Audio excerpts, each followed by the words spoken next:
Hello guys, and welcome back to Joe's Ventures. And today we've got another episode of our Jurassic World Evolution 2 mod spotlights, where we take a look at some of the wonderful mods people have been making and compare them to their real-life fossil counterparts. So today, I've got a couple animals coming back and a few new ones. I'm really excited to get stuck to this one. Definitely an interesting assortment of new species here today. So we're going to be starting off today with Paleo Remaster, as you can say. This next one's done by DFKA or DEKA. Not sure which one's correct, to be honest. How I read it was pretty bad. And Qianzhousaurus. We have got a new cosmetic for Parasaurolophus. Makes it a little bit more paleo accurate.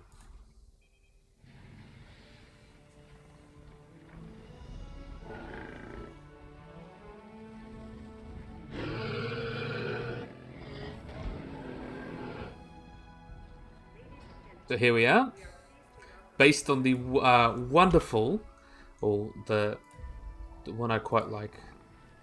Let's see if we can get one on the side. There we are. We'll have a look at you. Look at this wonderful guy. I love the dark color on this one.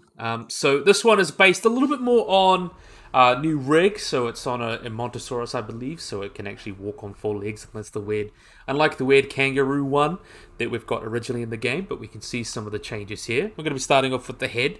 Definitely got a much bigger head, as you can see there. Parasaurolophus is quite big, bulky head with this big beak going on. Definitely been some changes to the neck there. I would even say the neck could be extended quite a bit, because we know that the nuchal ligament that comes down here would be very much like a cow, so you could even extend that to be like this. So it could be quite a bit bigger than it is now. But yeah, still quite nice. And you can see that big crest that's been changed a bit. If he could have made that a bit bigger as well, but still quite nice. I like that little bit of skin back here as well. I think that looks cool. One of the bigger changes, though, is it's walking on 4 feet. We can see it walking around. We can see some changes to the feet there. Should have only 2, kind of like a hoof, but that looks a little bit better there. You can see a little bit nicer, and obviously better postures walking around on its forelimbs. But I'd say this could be a little bit more extended up like that, and then come up like this, and then maybe even make the tail a little bit bigger and longer, because as I mentioned a lot, that Jurassic Park has a tendency to make dinosaur tails way too short. So there would be, and also the gut, you can see extend that gut quite a bit, and then extend that out quite a bit to make it look perfect. But I have to say, I really love the textures of the Dominion Parasaurolophus. I think it looks so much nicer. Really, really good, and I love the colors on it as well. Definitely has come out rather wonderfully. Definitely, I like that. So that's how Parasaurolophus done. Again, done by DECA or DFKA, or however you say that. And also we've got by Qianzhousaurus. Next one's kind of a throwback. Let's see if we can get these guys out. We've got another one that's a bit of a throwback, which I'm quite excited to talk about. We have got Psittacosaurus. So I'm really excited, and I'd love to talk about Psittacosaurus. Such a cool little guy.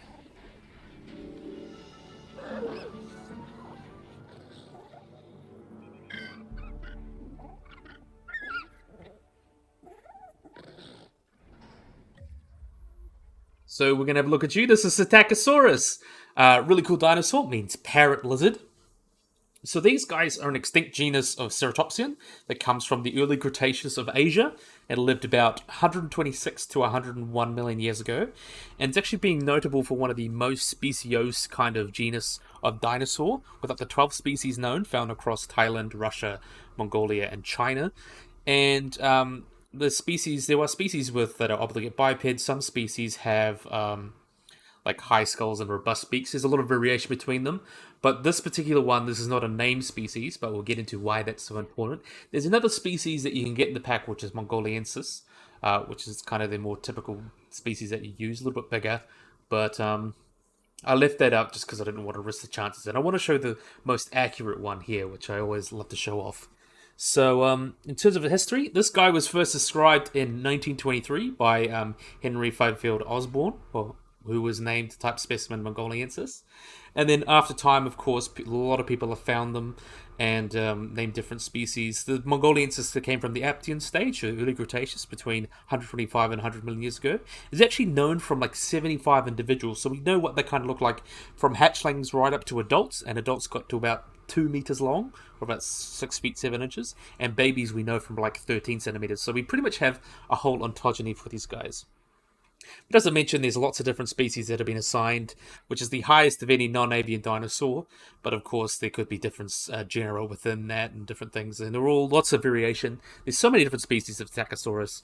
One of my favorites is Qianzhousaurus, which is like the biggest one, big bulky head, and all looks really really cool. But this particular one is not named, but it's based on a specimen. I believe this guy was about kind of a meter and a half long, I believe. I'm not entirely sure, but really, really nice specimen. But this is known from pretty much perfectly preserved. We know the color. We know a lot of interesting anatomy about it. So the integument, as we know, these filaments here were preserved in that specimen. The specimen's name is SMF R4970. So that one comes from the Xi'an Formation in China, and is basically perfect. So most of its body was covered in scales, like numerous smaller scales, very similar to those of other chasmosaurs. Other ceratopsians like Chasmosaurus. But it also had these hollow, bristled-like structures down the tail. We don't really know if that's feathers or something like convergent, but it's very likely it could be feathers, since we see feathers in a lot of other dinosaurs, and even relatives like Taniolong and Calindrodromius, which were ornithischians, which is quite interesting. And it was often thought, oh, it could be plant material, but it wasn't. And also shows that these guys were keratinized and believed that they're definitely part of the animal. There's also been other studies looking into the integument and having a look at kind of the colors and things like that. These guys also started to have a belly button. Another study showed that these guys were countersated, so they would be able to better camouflage, break up their outline in the forest. So that's why they got that reddish color, and would have helped, which is really, really cool. And that would have worked well because these guys were living in the forest floor, and having that disruptive coloring would have really helped them blend in and break their outline, which is great for camouflage. And we know they got this like a reddish color along with some like darker areas across the body. So we pretty much know exactly what this animal looked like, which is really, really cool. And there was also another study more recently in 2021 that actually looked at its cloaca, which is actually the first one known for non-avian dinosaurs. And it actually looked more like ones compared to crocodilians, which is quite interesting. And then another one actually found was identified as a subadults, so by comparing its femoral length to the similar age specimens of P. latiganensis, and found that it preserved a belly button. So this one wasn't an adult yet, but it's because this animal was closer to sexual maturity, so it was like a subadult, or 6 or 7 years of age. It's likely that the umbilicus probably retained throughout the individual's life and would have had that umbilical cord, which is quite cool. But there's so many different species with so many different characteristics. Some with big heads. Cibicus is kind of cool for having almost like a big bulky head, and Liginensis kind of has a really tall skull with a big boxy skull. It's really, really cool. And Cibicus is the largest one known, so it has a skull that's about 20 centimeters long and a femur about 22 centimeters, so that would have been about 2 to 3 meters long. So a really, really huge animal. But in terms of classification, this guy is in the family Psittacidae, so its own little group, but it's a really basal ceratopsian. So it's related to things like Qianzhousaurus, and then ancestral to Neoceratopsia that includes things like Achelousaurus and the Alceratops and later animals as you go down the line, which is quite interesting. In terms of paleobiology, there's been a lot of research because we know so much about them. We know about their senses. They actually had a EQ score, or encephalization quotient, which shows like the size of the brain to the size of the body. It's just that these guys were quite similar to mammals in that regard. They had a high brain to body size, like significantly higher than other ceratopsians, so it could have been a little bit more brainy, which is quite interesting. And it shows that with other behaviors, they had parental care, potential nest building, things like that may have shown, so they could have been a little bit more complicated than we give them credit for. Also, we know they have large olfactory bulbs, so they were good at sense of smell, large eyes that would have probably, especially the cycloric rings were quite big, so they probably allowed them to see quite well, and also would have been quite agile, especially compared to larger ceratopsians. And even the comparison of cycloric rings suggests they may be carthermal, so active during the day for short intervals with night as well. And even some people were suggesting they could have been semi-aquatic, but that's kind of been... But could be a gradient, because there's so many species. Some may be more hippo-like or more aquatic, and some may be more terrestrial, which is quite interesting. In terms of its diet, it looks like these guys were eating lots of plants, that they may have supplemented the diet with insects, things like that. And we know that they could have swallowed gastroliths, which is things a lot of birds and crocodiles do, that will swallow stones in their gizzard to help grind up food and things like that. So it's another thing they do. In terms of limb function, we know that they were bipeds. The original ones were too small, but they may not have been entirely bipeds through their lifetime. So it suggests that these guys may have actually been secondary bipedal, with like the infants' forelimbs growing faster than the hind limbs. So they would have actually kind of younger. They would have been walking around on four legs, but once they got older, they'd be switching to two legs. So that's very interesting. We don't know any animals that do that, and we know a lot about their growth rate. So the smallest hatchling that we have is P. mongoliensis, which is only 11 to 13 centimeters long, with a skull that's 2.4 centimeters, or about 4 to 5 inches, and even half an inch. And it shows that these guys, the smallest specimen was about 3 years old and yes, and 1 kilogram, and the largest was about 9 years old and weighed about 20 kilograms. So they would have had a relatively rapid growth compared to most reptiles and marsupials, but it still would have been slower than animals such as modern birds and placental mammals, so kind of that in between. And they would have lived for about 10 to 11 years based on the older specimens using the growth rings, which is quite cool. And we also know that they would have been quite gregarious. So we have herds of like 6 Psittacosaurus individuals buried in mud flows. So these guys would have been living together, and even some specimens that have been articulated with a parent as well. So it's a 6-year-old associated with juveniles, which could have been the mother, but we don't really know. So some complex ecologies were found there. Also pathology, we have some with like infections and things like that. And swellings and things like that, which is also really cool. In terms of predation, this is really cool. This is something that just came out. We have preserved, like, kind of very similar to like the Protoceratops and Velociraptor locked together. We have a Psittacosaurus and a Rhepidomymus, which was a type of early mammal, very similar to like a badger or a wolverine in that regard, potentially killing an adult. Though that interpretation is kind of, it could have been like scavenging or just rubbing into it, or it could be a fake fossil.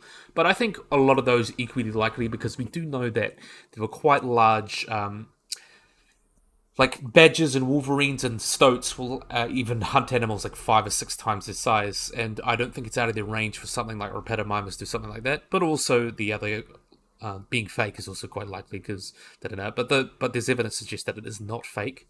And other interpretations, such as like rummaging around, like a lot of animals will do, like get the smell of dead animal on them, just because they like it, and rummaging around could potentially also be true. But yeah, still really, really cool. Really, really like this guy. Definitely love Psittacosaurus. This one's done by Gushigor, I believe you say that. So it's nice to see Psittacosaurus coming back into Jurassic World Evolution 2. Really hope we get it in its base game, because I'd love to see something with such nice colours. And I'm definitely a big fan of this boyo. Definitely love this guy. So we let them run off and do their thing. Next up, we're moving on a little bit later in the dinosaur family tree. We have got Achelousaurus.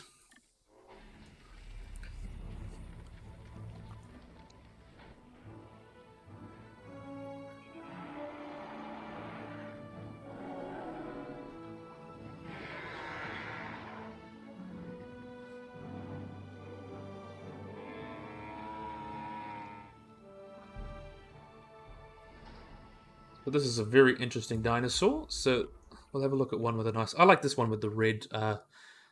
we'll go with this one. I like this one with the red kind of frill. Really nice color. So Achelousaurus is a centrosaurine ceratopsid, so much later than Psittacosaurus in the family tree. Lived during the late Cretaceous of North America, and I believe in the Two Medicine Formation. And their first fossils were found in Montana in 1987, which was led by a team by Jack Horner. And more finds were made in 1989. And in 1994, it was described as Achelousaurus horneri, and described and named by Scott Sampson, which name means Achelous lizard, which is a reference to the Greek deity Achelous, who was, and the specific name refers to Horner, Jack Horner. And it's known from a few specimens, mainly from skull material that ranges from both juveniles to adults. We have a little bit of all of it in that regard. So in terms of general build, it's believed to be about 6 meters, or about 20 feet long, and weighed about 3 tons.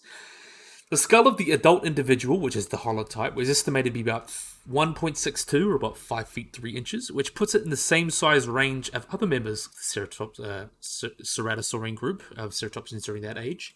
And it was large as its close relative Inosaurus, but much heavier built.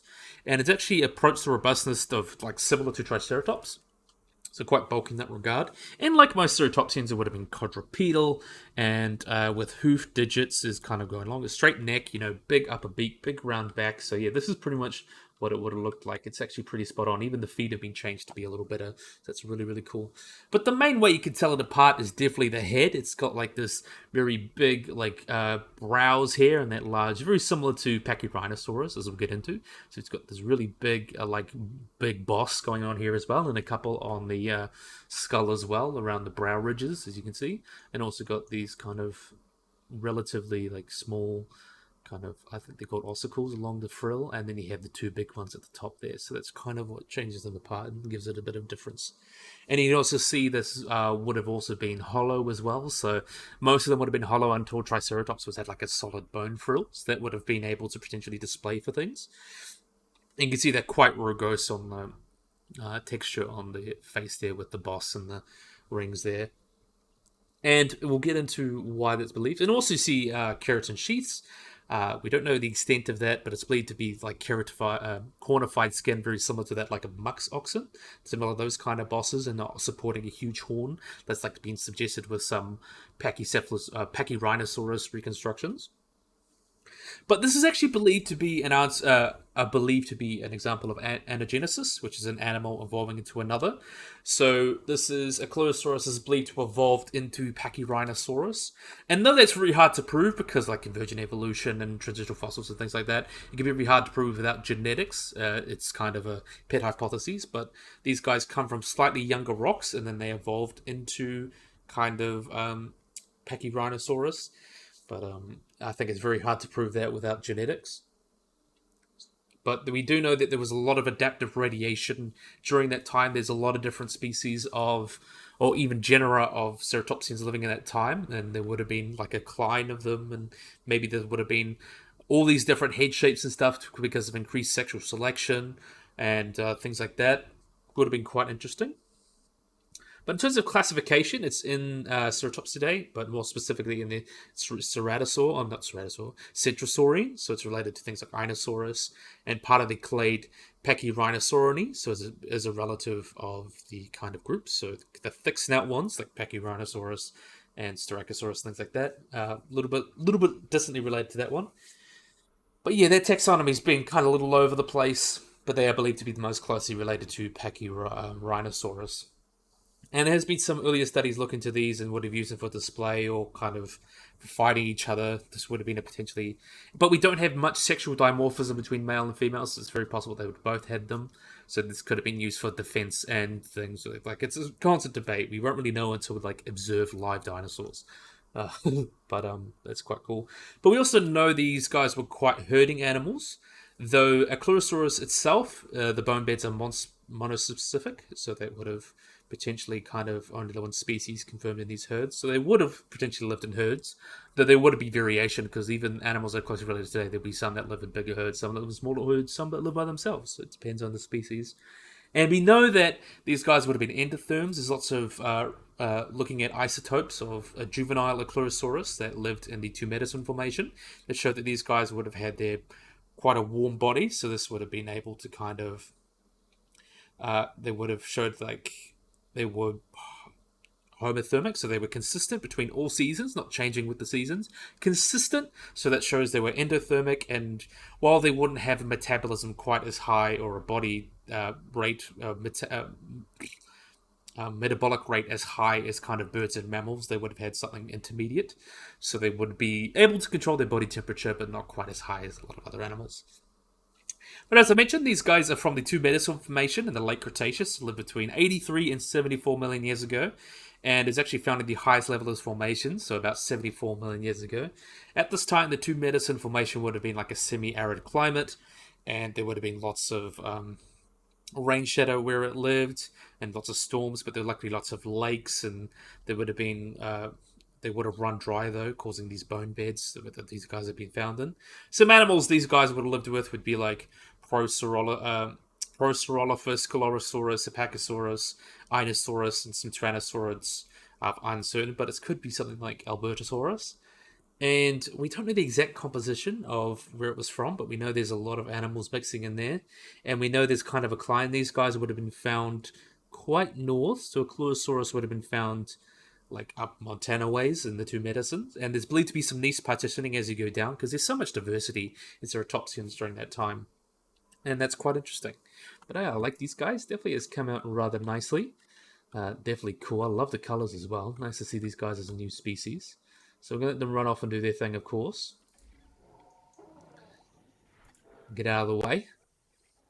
So next up, this was done by NetRaptor and Trippy28 for the Achelousaurus.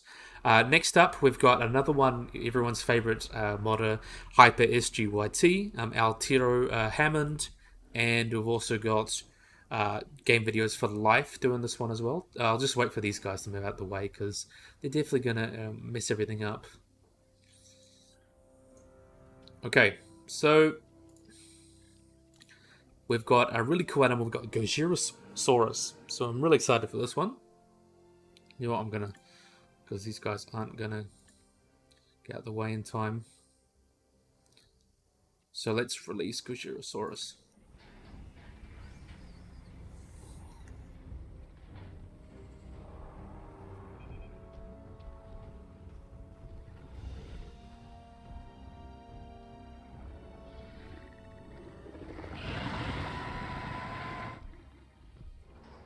So this is a really wonderful Gojirasaurus, very interesting mod. So let's have a look at you. And you got all these other dinosaurs running away, so that's very helpful to get a good look at you.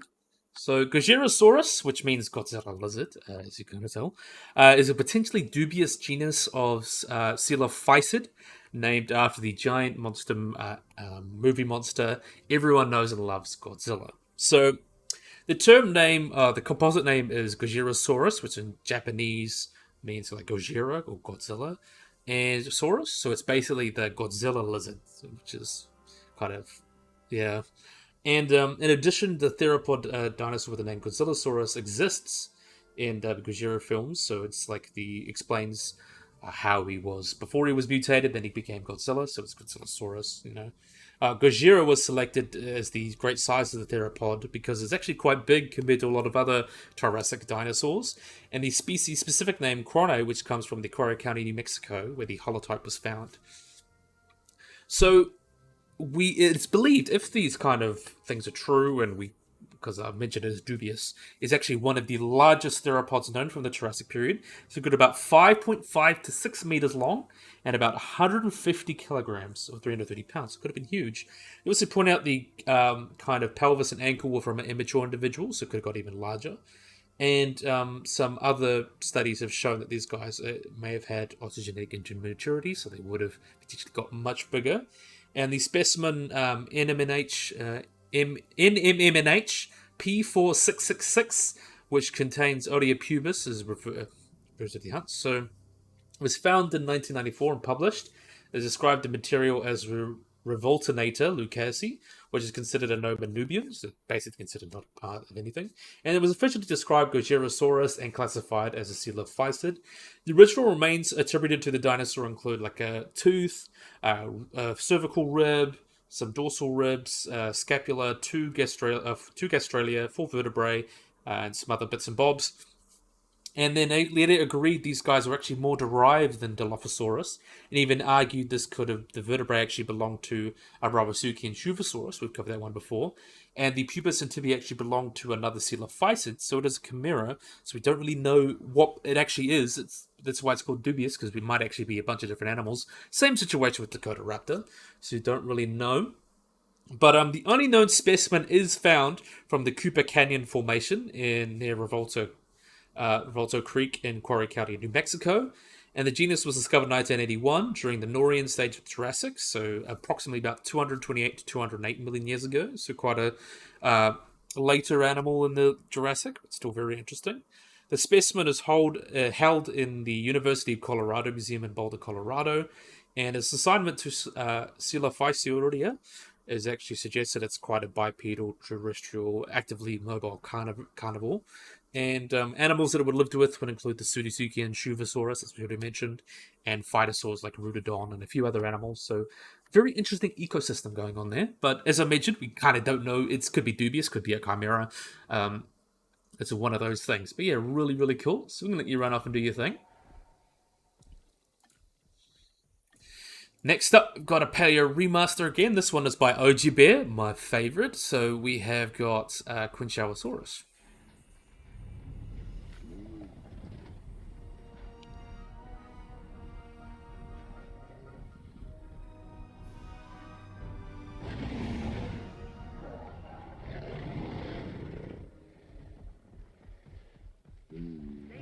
So we got Qianzhousaurus or Pinocchio Rex. We can definitely see some of the changes on this guy here. Some change in the skull. You can see it's quite long skull. That's where it gets its name Pinocchio Rex. But these guys are in a group of Tyrannosaurs called the Alioramus, which are quite well known, including Alioramus, as we'll actually cover next. A little bit of a spoiler.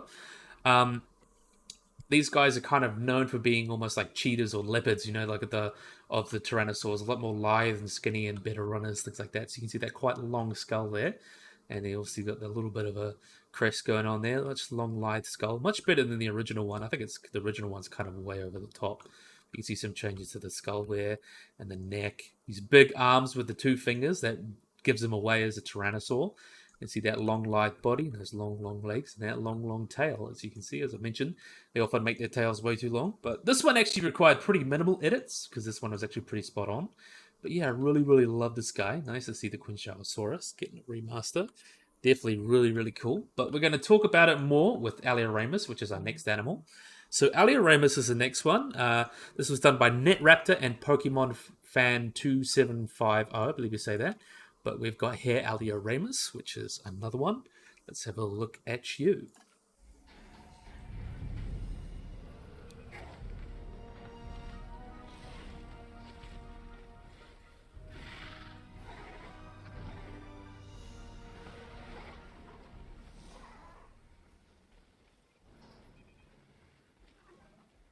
There we are. Let's have a look as you're standing in the bush. So this is Alioramus. So Alioramus, which means different branch. These guys are a genus of Tyrannosaur theropod from the late Cretaceous of Asia. It is known from two species. The type specimen is A. ramonis, known from partial skull and some foot bones from the Namek Formation. And those were deposited in like a humid floodplain about 70 million years ago. And that species was described by Soviet paleontologist Sergei Kuranovs in 1976. With a second specimen actually found much later. The second species, which is a Alatoni, known from the much more complete skeleton, also from the Namek Formation, was described in 2009 by Stephen L. Buscetti, who advised for Jurassic World Dominion, which is quite cool. And the relationship to other kind of theropods is unclear, but we know these guys would have lived with Tarbosaurus, as we'll get into, and they are in their own branch of Tyrannosaurs named Alioramus, or Aliorami, how do you say that? So these guys got to about 5 to 6 meters long, or about 16 to 20 feet, and originally described, and gave a similar length of about 6 meters and 700 kilograms, or even he gave a similar length of about 6 meters or 20 feet and weighed 700 grams. Some more recent estimates is like 5.5 meters or even 5 meters and about 500 to 385 grams. But all we know pretty much from both species of Alioramus is from juveniles, so it's believed the adults would be actually much more similar in size to Qianzhousaurus, which is about like 7 or 8 meters, which is quite interesting. But the skull itself of a Reptimus is about 45 centimeters long and is quite similar to juveniles of larger tyrannosaurs, like obviously T-Rex and Tarbosaurus, but also more basal tyrannosaurids. And got that really long and quite ornamented body, very long skull as well. But generally, we don't know too much outside of that. The rest of the skeleton of Epidermis is kind of only known from bones of the upper foot, but there's a little bit more known. But they were long classified Alioramus in the superfamily Tyrannosauria for many years, but they were precisely moved into their own group called Alioramus. So this is kind of related to things like Qianzhousaurus and the two species. So it's kind of the Albertosaurines, so that includes Gojirasaurus and Albertosaurus, and you go Tyrannosaurines, and then you have Alioramus, which includes, as I mentioned, Qianzhousaurus, Alioramus, and then you get things like Tetraphonius, the Psittacosaurus, then lead into T-Rex and Tarbosaurus in the later ones, which is quite cool. But in terms of feeding, it suggests, because of this like more live biology, would have believed to have a different sort of ecology and avoid competition with Tarbosaurus, because Tarbosaurus is much larger, bigger head, much bulkier, would have potentially hunted large hadrosaurs and sauropods. These guys would have been more gracile, probably adapted for eating smaller prey and chasing it down, so that would have avoided niche petitioning, though they may have had some competition with the younger Tarbosaurus as well. And it looks quite similar to like young of like Tyrannosaurus. They look very much like a young Tyrannosaurus. So it's very possible that kind of young Tyrannosaurus in America, because there's only T-Rex in America pretty much, they could have, the younger Tyrannosaurs, before they reached their big growth stage and become the big bulky adults, they would have occupied an ecological niche very similar to Alioramus. So that's quite interesting in that regard. And they wouldn't have had quite a strong bite, so they would have been very much well adapted for chasing and killing prey.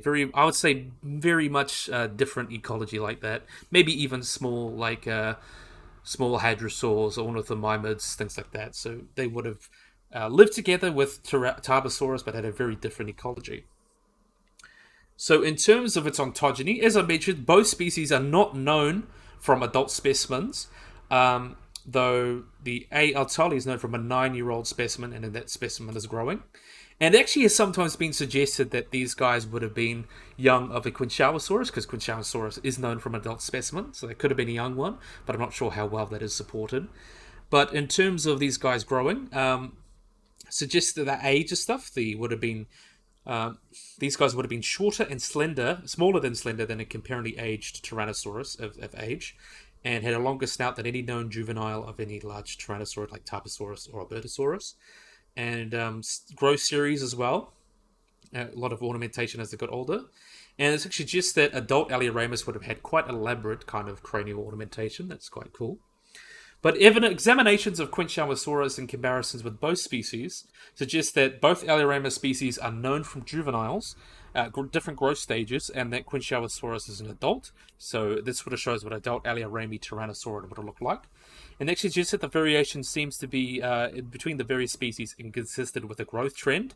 So those specimens that could be considered a full growth series from infant to adult has not been recovered for any of these Tyrannosaurs. So it's very possible that they could be their own kind of growth, but it suggests they do not undergo like the secondary metamorphosis from that slender juvenile to the big adults that Tarbosaurus and Tyrannosaurus went through. So basically, would have stayed lean basically from a baby to adult, but bigger Tyrannosaurs like Tarbosaurus and Tyrannosaurus would have been lean as babies. And then once they hit 18, they have a big growth spurt and they become the big bulky adults that we all know and love. So yeah, really, really cool. So these guys would have been very well adapted for catching small prey, very speedy, still probably taking some pretty big prey, but not hunting in the same way that larger Tyrannosaurs would have, and would have, of course, avoided competition in that regard.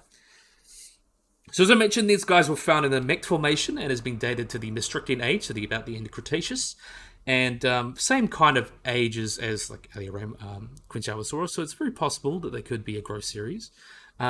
Also found in the Gigantoraptor Formation and the Barragot Formation, and lived with animals such as Tarbosaurus, lots of species of ornithomimids and therizinosaurs, also pachycephalosaurs, troodonts, and chylosaurs, lots of hadrosaurs, and also lots of sauropods, so big titanosaurs. Basically what you see in prehistoric planet would have been living with Alioramus, so that's quite cool.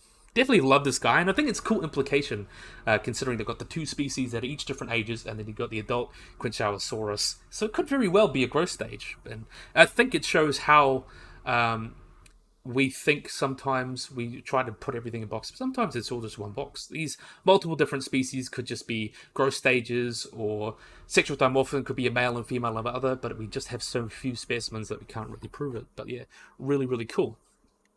So, next up, we're moving on. Next up, we have got Torvosaurus. So everyone loves Torvosaurus. I'm not going to go too much in detail because I don't want this video to be too long, but really, really awesome.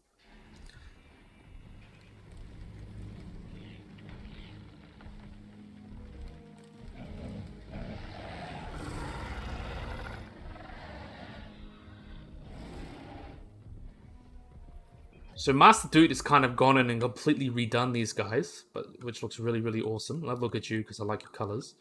But we've got Qianzhousaurus. Not Qianzhousaurus, Torvosaurus. So Torvosaurus is a large megalosaur, so related to things like megalosaurus and things like that. They lived during the Calovian and Tenorian stage of the late Middle and late Jurassic, about 165 to 148 million years ago, and lived in Colorado, Portugal, and Germany, and potentially even lived in England, Spain, Tanzania, and Uruguay. And there's kind of two species known. There's Torvosaurus tanneri, which is from America, and Torvosaurus guernii, which is from Portugal, and an unknown species, third unnamed species from Germany. So the first one was discovered in 1979. The type species Torvosaurus tanneri was quite largely built and got about 9 meters long and weighed about 2 metric tons, and was pretty much among the largest kind of terrestrial carnivores, along with Saurophagonax and which is pretty much could be Allosaurus / Allosaurus, will say that. But there are specimens that got quite big, like Guernii, got a little bit bigger, measured about 10 to 11 meters, or about 33 to 36 feet, and about 4 to 5 metric tons in body mass, and suggests it was much larger and its ecosystem kind of a little bit more dominant than it was in America, but yet still really, really cool. So, as I mentioned, discovered in 1899 by Elmer Riggs in southeastern Wyoming, and was found in the Field Museum, and was actually rediscovered in 2010, and then the specimen was assigned to Torvosaurus tanneri after being described. So that first specimen was found, which is really, really cool. And there's been more specimens, as I mentioned, found across the world. There was one found at Tendaguru Formation in Tanzania in 1920. There's one in Uruguay as well, and there's a couple more in other places as well, so it's really, really cool. But in terms of description, as I mentioned, about 10 to 11 meters, about 33 to 36 feet, and about 4 to 5 metric tons. Torvosaurus, the Portugal species was T. guernii, and made it the largest terrestrial carnivore of the Jurassic, which is quite interesting. These have been claims of other ones, as we'll talk about, Edmarka rex, that may have got up to 12 meters long and things like that. But however, these claims are kind of erroneous, and we don't really know. But we know that T. tanneri got about 9 meters long and about 2 metric tons. The Edmarka rex kind of lack detailed analyses to verify whether they are true tanneri or their own genus. But there's not too much difference between them. The material in Germany can be distinguished by being about 10 million years or a few morphological characters that kind of set them apart. Most of these are pretty down to the wire. Like if you look at them, there's not too much difference, but there are kind of differences when you know what to look for. But we know that these guys are megalosaurs, in the group Megalosaurine, so related to Megalosaurus and Durvinator. And in terms of paleobiology, these guys were quite big. We actually know that these guys were like large carnivores. They would have been living in these habitats. In North America, they would have been living with all sorts of famous dinosaurs, such as Apatosaurus, Camptosaurus, Diplodocus, Brachiosaurus, those kind of dinosaurs. Ornitholestes, Ceratosaurus. And that was the Morrison Formation was quite a rich ecosystem. And in terms of its Europe, it would have been living with very close relatives of those animals. Something like Murugaia was quite similar to Stegosaurus. Dicraeosaurus is quite similar to Plodocus. Loharinosaurus is quite similar to, I believe, like Megalosaurus and Camptosaurus as well. There would have been like equivalents, which is quite interesting. That shows that as Pangaea was splitting, there were still quite similar faunas. And even in Africa, you have Giraffatight, which is very much like Brachiosaurus. Tornera, which is very much like Barosaurus, Elaphrosaurus, Allosaurus, Ceratosaurus, Edaphosaurus, Dicraeosaurus, so a lot of those animals. So very similar habitats. Even in South America, they would have been, which is a little bit less well known. We have lots of like a nameless Lorosaur, some theropods, an unnamed sauropod, ornithopods, things like that. And they would have coexisted with a lot of large carnivores in the time, including Allosaurus, Ceratosaurus, and Saurophagonax. And they believe they would have had a different ecology. Some believe that these guys may have preferred water a little bit more. But these guys, as you can see, they're almost like the T-Rex before the T-Rex. So these guys had big, bulky skulls, which were probably adapted to feeding on harder things. While things like Allosaurus may have been a little bit more leaner and meaner, looking at feeding on larger sauropods and things like that. So that's potentially how they niche partitioned, living in different habitats in that regard. But yeah, really, really cool. So definitely love these guys. I believe this one would probably be Tanneri, or you could say that is Guernii, probably the right size. But our next one here is everyone's favorite that everyone loves talking about. We've got Edmarka rex. So we'll talk about Edmarka rex.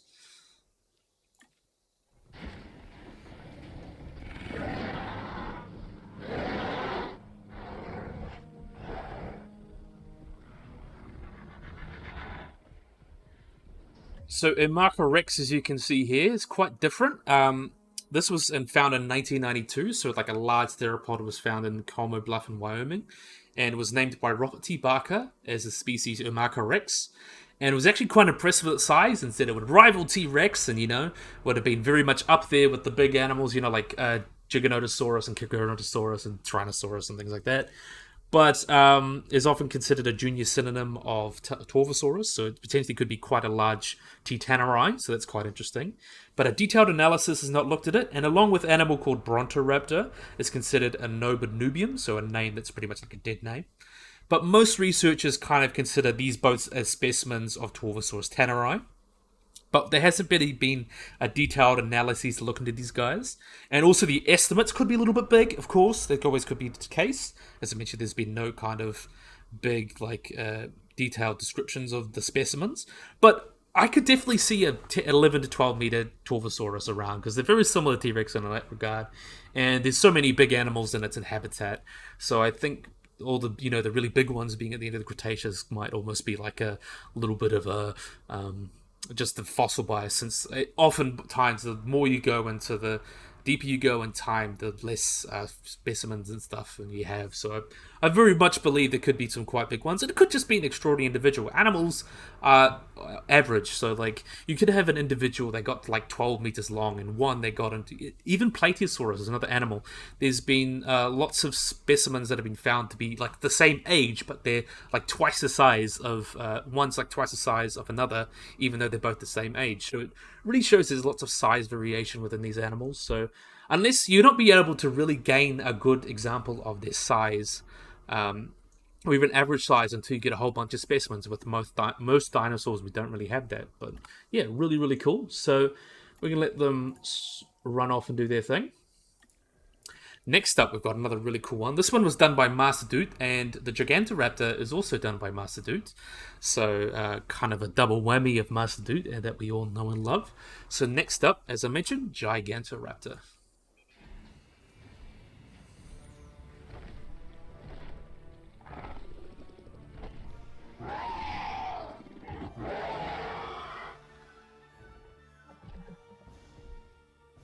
So this one's rather awesome. So Gigantoraptor. And I love the design of this, by the way. I really wish it had the Pyroraptor arms, but other than that, I really love like the big crest and stuff. Really tried to make it look distinct. Definitely a big fan. So Gigantoraptor, which means giant thief. These guys were a very large oviraptorosaur from Asia and lived during the late Cretaceous, and is found in the Irundasobo Formation, which is in Inner Mongolia, and the first remains were found in 2005. So quite a huge animal. This first found, as I mentioned, in that formation, and has been recovered in 2001, found 2005, and it was actually thought to be just a theropod in the size class of Albertosaurus, but then they actually found more of it and were like, oh, it's actually a big Gigantoraptor. So name means giant thief, so raptor means thief, Gigantus is raptor, so Gigantoraptor. And the holotype consists of a single adult individual, which is considered near complete mandible, and some vertebrae from, of course, the cervical and dorsal and caudal vertebrae, and some like parts of the bones, femur, tibia, which is quite interesting. And another specimen was found, partial and large Canotherid, Carognathid dentary was found, and is believed to be pretty much the same as Gigantoraptor, both in size and morphology. So is either its species itself or another close species, or like different one, but they are huge. This is the largest known I keep saying ornithomimosaur, but it's actually Oviraptorosaur. This is the largest one where skeletal material is available. It's about 3 times larger and 35 times heavier than the next largest one, like Cetipati. The holotype has been estimated about 8 meters, or about 26 feet long. Oh, and about height of 3.5 to 11 meters at the hip, and a ponderous weight of about 1.4 tons. So, and even some studies have put it up to 2 tons, so quite a big animal. And because of its relatives, it's very likely this guy had feathers, and has been found with like a pycnostyle and things like that. But even though it could have been larger, it's very likely because its ancestors had feathers, it would have feathers, but because of its large size, it may have been partially feathered. In terms of its skull, the total length of the skull is jaw is about 46 centimeters and toothless, very similar. And it's very likely they had a rampotheca, or a horny beak, very similar to other relatives. And this large beak probably would have been The dentary would have been rounded, very similar to some of its relatives like Anzu and things like that. And it would have had big teeth in the back, like a big kind of process to allow them to break things up. But it's postcranial, seems to have like a large humerus, so quite a big arm there. And it's bowed outwards, and it would have been actually quite similar to birds. And also the hind limbs were quite elongated. And the head and neck would have been quite long as well, measuring about 3.6 feet. So quite a long neck and head and things like that, long femur, quite slender. So very, not too different in anatomy compared to a lot of Oviraptor. It's just marginally bigger. It's a very cool animal. So in terms of its classification, it was assigned to Oviraptoridae, and now it's kind of more distant relationships or closer relationships as a member of the Cognathidae rather than an Oviraptorid, and is considered quite basal, so it's related to animals such as Microvenator and Anzu, which is the one that comes from Hell Creek, so quite a big animal in that regard, and quite basal, so important evolution. But in terms of paleobiology, it's believed to have feathers, though it may have been partially feathered because of its large size. But it would have at least had arm feathers, which was still present Gigantoraptor, because of its relatives. And it could have been for like covering its eggs while brooding and using them for display rather than like flight. In terms of ontogeny, there seems to be 7 lines of arrested growth. So it's believed the holotype was about 11 years old at the time of death and grew about 128 to 140 kilograms, or about 282 to 309 pounds per year. And the histology was thought to be an adult, or that there were kind of, due to some things that suggested it was an adult. Though given the 4th and 7th sets were not tightly packed, it just the animal could have been 7. And also the specimen could have been a relatively young adult, so it could have been still growing a little bit. And this indicates that Gigantoraptor had a much faster rate growth rate that was much faster than many large non-avian theropods, such as Tyrannosaurus. So they kind of got big really, really fast. Another unusual development was those quite long hind limbs. So usually the larger a theropod becomes, the shorter and stockier its legs become. But this is contrasted with the femur of the femur and tibia of Gigantoraptor being over a meter long, which is not actually usually found in theropods. So it would have been very much cursorial, so it would have been able to move potentially quite fast over long distances, or potentially just quite a good walker. So, and also they would have had vertebrae were very pneumatized or very hollow, very much like modern birds, and a lot of sauropods. So they would have allowed them to be lighter, so potentially to keep their weight down so they could run around probably a little bit faster, or even be able to just move bigger strides, things like that. In terms of feeding, though, there's been like re-examinations of like preserved jaws, and they have the deepest beak among their relatives, and actually had a relatively different diet. They actually showed that it had been quite similar to the modern Tuatara in that regard. So they would have kind of had a forward and back motion during feeding, and quite sharp. They would have been able to cut through plants or potentially meat, comparable to other catharigids, but would have been quite different. And the shape and the size of rostrum of large herbivores are kind of shown. Gigantor actually suggests that it would have been a highly non-selective feeder. So probably, even though there would have been lots of other herbivorous dinosaurs, these guys would have been a little bit more generalist. Maybe feeding a little bit more on plants, more animals as well. And there's not known whether the gut was actually specialized for this greater ingestion. So they would have had omnivorous or potentially even carnivorous diet, potentially. So most kind of oviraptorids are considered to be... some omnivores, so very much could have been an omnivore, maybe a little bit more herbivorous due to its large size, and probably could have still eat some things. We really don't know until we find some stuff from it in its stomach. But in terms of reproduction, we do have some eggs of some very large oviraptorids. Not described, the ooh species, or the egg species, is Macroelonga-Uthus calodinus, which is believed to belong to Gigantoraptor anyway, because it's the only one that's kind of big enough. But we know they have these giant egg clutches kind of around these big circles, and they were really long eggs. So they would have been able to kind of sit in the middle and use their arms to kind of cover their eggs and incubate them. So very similar to smaller oviraptors, which have been preserved to sit on their nests and kind of hold them and things like that, and be able to incubate them, which is quite cool. And we know Gigantoraptor comes from about 95 million years ago, with a semi-arid climate at the time, with lots of foliage, and would have lived with a lot of other herbivorous dinosaurs. Would have lived with animals such as Tyrannosaurid, Electrosaurus, Archaeornithomimus, Elanosaurus, and Nemectosaurus, which are both therizinosaurs, a sauropod called Sardinosaurus, and Hadrosaurus such as Brachiosaurus and Gilmosaurus. And there may have actually been a presence of a Gigantoraptor-sized oviraptorid in the Bereshine Formation, which is quite interesting. But these guys may have been preferred like more hesic habitats, so wetter habitats than drier ones. And these guys potentially would have been, because of all the competition with those large herbivores, maybe a little bit more omnivorous. So that's quite cool. Definitely a big fan of this guy. Master Duke doing a great job with the Torvosaurus and the Gigantoraptor. Definitely a big fan. So next up, this is not going to be a full one because we're not going to talk too much about Tarbosaurus because we've already talked about him a couple times. We have got Tarbosaurus bataar.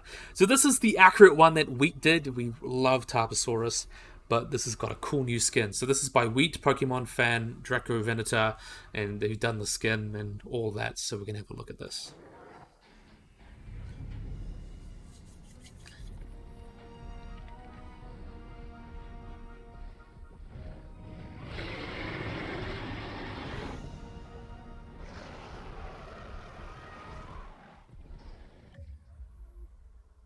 So this is our wonderful Tarbosaurus. So this is the accurate one. It's even got the feathers at the top there that I always love. But you can see this has got the colors of the Camp Cretaceous one. I actually really liked the Camp Cretaceous one, to be honest. I like the different look of it because it had its different a different head to the Tyrannosaurus and also the spikes, and the color I think really made it distinct. It didn't just look like a T-Rex again, but it was really nice to see that dinosaur in a Jurassic World or Jurassic Park, and it's nice to see that color on an accurate one because I think it fits actually rather perfectly. So look how nice that looks. Definitely a big fan. But I'm just going to give a quick rundown. I have to. So, Tarbosaurus, which means alarming lizard, is a genus of tyrannosaurian theropods, so it's quite close related to Tyrannosaurus. Lived about 70 million years ago in Asia during the Maastrichtian of the late Cretaceous and is known from one species, Tarbosaurus bataar. So although many species have been named, they're always considered that one species, bataar, and is kind of considered the Asian version of T-Rex. And some have even put them as the same genus as well, and would have lived with animals such as Alioramus and things like that. But it was first discovered in 1946 by the joint Soviet-Mongolian expedition in the Gobi Desert that found this large theropod, and of course they named it the alarming lizard. And there's been other animals synonymized into it. It is one of the largest tyrannosaurians, so it's pretty much only a little bit smaller than Tyrannosaurus. So it would have been about 10 meters long, or 33 feet, 3 meters at the hip, and weighed about 4 to 5 tons. And the largest known Tarbosaurus skull is over 4 foot, or about 1.3 meters, and is larger than pretty much any other one other than Tyrannosaurus. And it's also interesting is that a lot of people just think this is Asian T-Rex, but there's a lot of differences. These guys have a lot taller skull, and they would have lacked the particularly good binocular vision of Tyrannosaurus.